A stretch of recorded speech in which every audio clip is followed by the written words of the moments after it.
आइए आज का विषय प्रारंभ करते हैं। श्रीमद् भगवद गीता के प्रथम अध्याय में प्रवेश करते हैं। कल हम लोगों ने गीता का महात्म को श्रवण किया, गीता क्या है। उसी क्रम में आज हम अग्रिम विषय की चर्चा प्रारंभ करते हैं। प्रथम अध्याय का प्रथम श्लोक, उसका विवेचन आज हम करते हैं, क्योंकि श्रीमद् भगवद गीता जो है बहुपठित आस्तिक विज्ञान है। जो श्रीमद् भगवद गीता महात्म के सार रूप में हम लोगों ने इसको कल हम श्रवण किए। उस सार में बताया गया है, कहते हैं कि जो मनुष्य अपने को उद्धार करना चाहे, अपना जीवन सार्थक बनाना चाहे, वो श्रीमद् भगवद गीता की शरण में जाए। क्योंकि जो नराणाम श्रेष्ठानाम अर्जुन, जो नरों में श्रेष्ठ नर के अवतार गांडीवधारी कुंती नंदन अर्जुन भगवान की जब तक शरण में नहीं गए तब तक उनको भगवत प्राप्ति सत्य भाव तो रहा, लेकिन भगवत प्राप्ति वास्तविक में नहीं हो पाई। अर्जुन ने जब उच्चारण कर दिया, अर्जुन निवेदन कर दिया प्रभु से, शिष्यस्ते हम साधिमाम त्वां प्रपन्न, हम आपकी शरण में हैं, तब भगवान ने कृपा करी, अपने मुखार बिंदु से दिव्य श्लोकों का दिव्य ज्ञान अर्जुन के माध्यम से जन जन तक व्याप्त हुआ, जन जन तक पहुंचा। उसी क्रम में हम भी आज उस विषय को, सार्थक विषय को समझने का प्रयास करें। कहते हैं कि अर्जुन ने जिस प्रकार साक्षात भगवान श्री कृष्ण से गीता सुनी, उसी उपदेश को प्राप्त किया। इस प्रकार स्पष्ट अनुभूति का उदाहरण श्री भगवद गीता में समाहित है। यदि कोई भी व्यक्ति उसी प्रकार गुरु परंपरा से और निजी स्वार्थ को किनारे रखते हुए, निजी स्वार्थ को परित्याग करते हुए ऐसा करे, तो उस व्यक्ति में भी समस्त वैदिक वाङ्मय तथा विश्व के समस्त शास्त्रों का जो ज्ञान है वो समाहित हो जाता है। लेकिन स्वार्थ नहीं होना चाहिए। और जब तक स्वार्थ होता है, स्वार्थपरता के साथ जब कोई विषय को श्रवण करता है, तो उसको वो ज्ञान उसके हृदयंगम नहीं होता। इसलिए निस्वार्थ भाव से श्रवण करें और उस पर चलने का प्रयास करें। कहते हैं गीता का यही विशिष्ट मानदंड है। गीता का यही विशेष मानदंड है जो स्वयं भगवान श्री कृष्ण के द्वारा, भगवान श्री कृष्ण के द्वारा साक्षात उच्चरित है। यह पूर्ण आस्तिक विज्ञान है। तो आइए प्रथम अध्याय का प्रथम श्लोक प्रारंभ करते हैं। श्री परमात्मने नमः। श्री परमात्मने नमः। श्री गुरुभ्यो नमः। श्री गुरुभ्यो नमः। अथ प्रथमोऽध्यायः। धृतराष्ट्र उवाच। धृतराष्ट्र उवाच। सर्वप्रथम बात करते हैं उवाच की। धृतराष्ट्र किसे कहते हैं? धृतराष्ट्र जो कौरव कुरु के जो नायक थे, कुरुवंश के जो राजा थे, उनका नाम धृतराष्ट्र। उवाच माने बोलना होता है। सर्वप्रथम प्रश्न किया धृतराष्ट्र जी ने। क्या प्रश्न किया, किससे प्रश्न किया?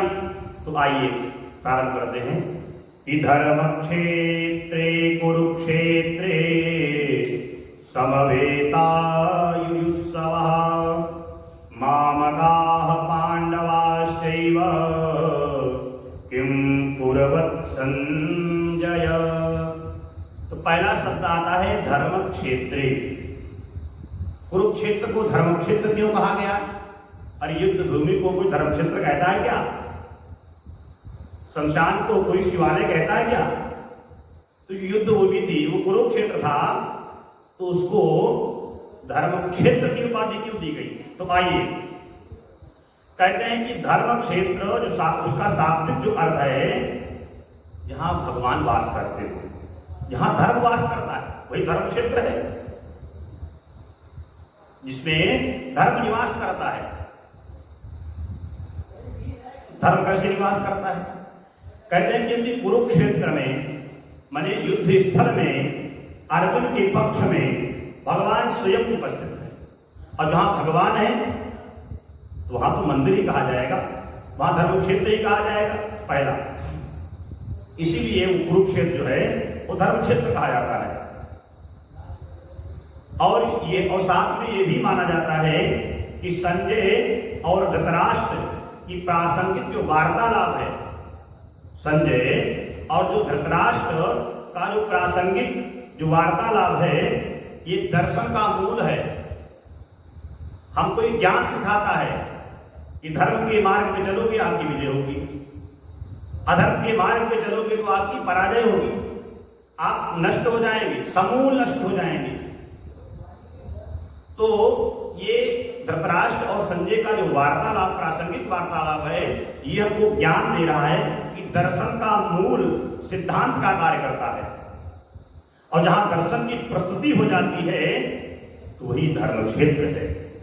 दर्शन, छह शास्त्र में दर्शन बताया गया है, तो दर्शन का जहां पे उद्गम हो जाता है तो वहां पे भी धर्म क्षेत्र हो जाता है।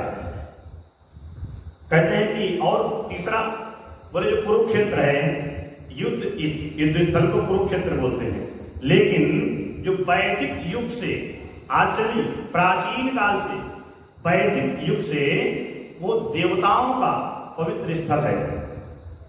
वैदिक युग से वो देवताओं का पवित्र तीर्थ स्थल रहा है।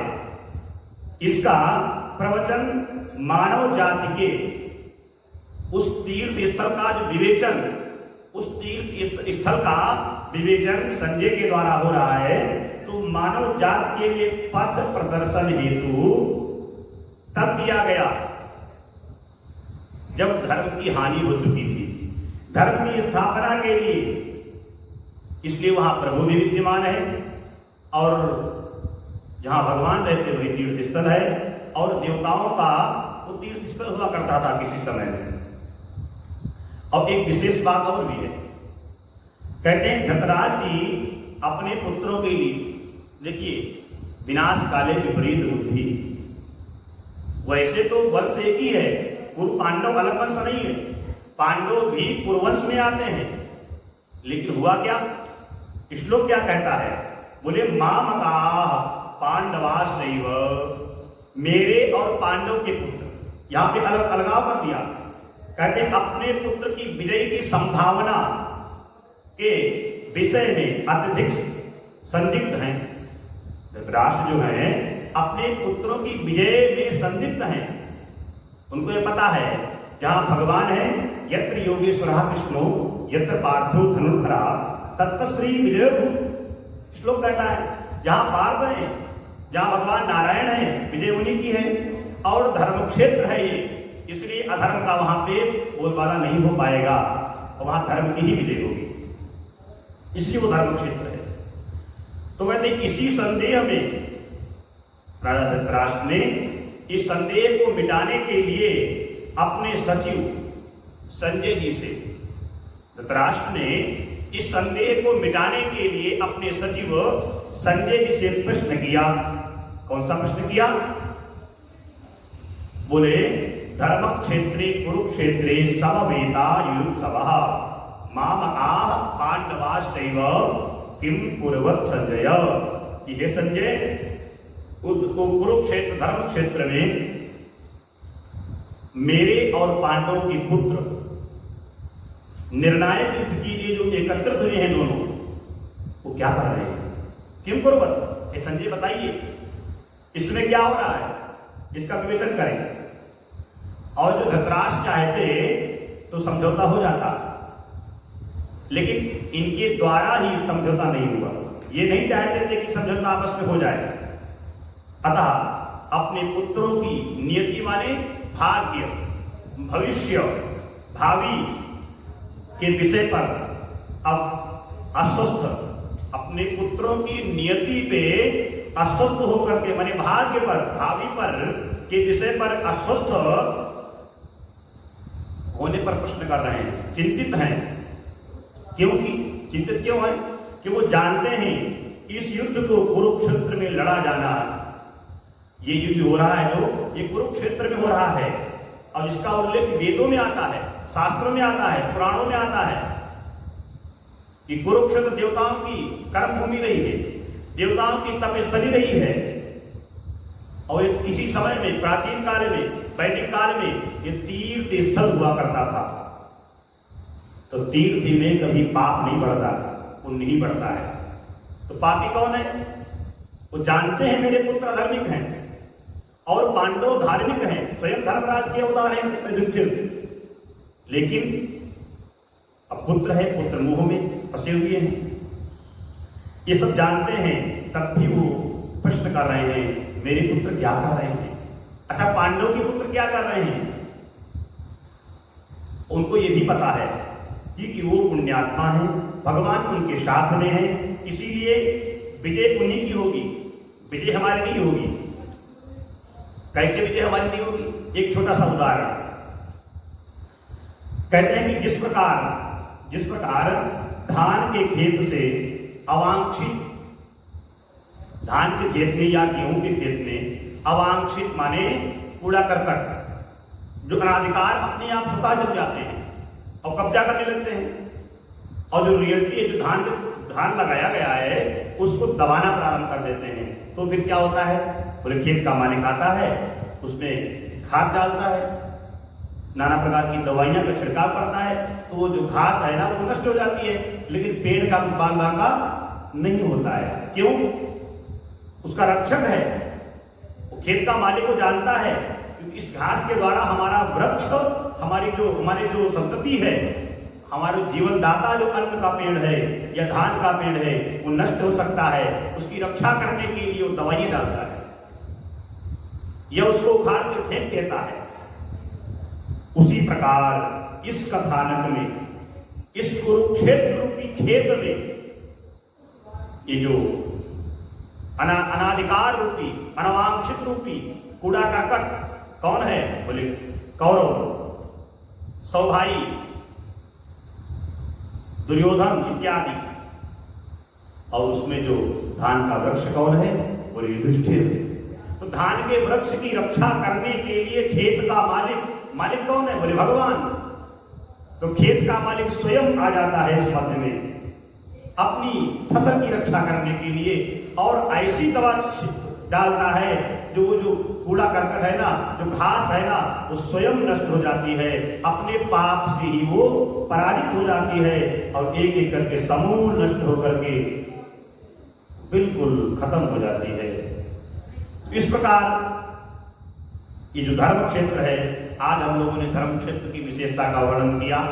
धर्म क्षेत्र, जो कुरुक्षेत्र को धर्म क्षेत्र के रूप में बताया गया, तो ये वैदिक काल से, प्राचीन काल से देवताओं का धर्म क्षेत्र रहा है, तीर्थ स्थल रहा है, और इसकी शास्त्रों में, वेदों में, पुराणों में बड़ा ही इसका विवेचन है, बड़ा ही इसका महत्व बताया गया है। तो आज हम लोगों ने प्रथम श्लोक की विवेचना को श्रवण किया। धर्म क्षेत्र क्या है? प्रथम श्लोक में धर्म क्षेत्र, कुरुक्षेत्र का जो श्लोक आया, शब्द आया, उसका विवेचन हम लोगों ने विधिवत श्रवण किया कि धर्म क्षेत्र जो है, जो कुरुक्षेत्र, वही धर्म क्षेत्र कब बन जाता है? जब भगवान वहां स्वयं वास करते हैं, और जो तीर्थ स्थल होता है, इसलिए उसको हम धर्म क्षेत्र या धर्म के लिए जहां युद्ध किया जाए वही धर्म स्थल है। तो धर्म क्षेत्र के विषय में हम लोगों ने श्रवण किया। अगले श्लोक के विषय में संजय जी क्या कहते हैं? संजय धृतराज जी को क्या बताना चाहते हैं, क्या हो रहा है? क्योंकि संजय को दिव्य दृष्टि प्राप्त है। अब दिव्य दृष्टि कैसे प्राप्त है?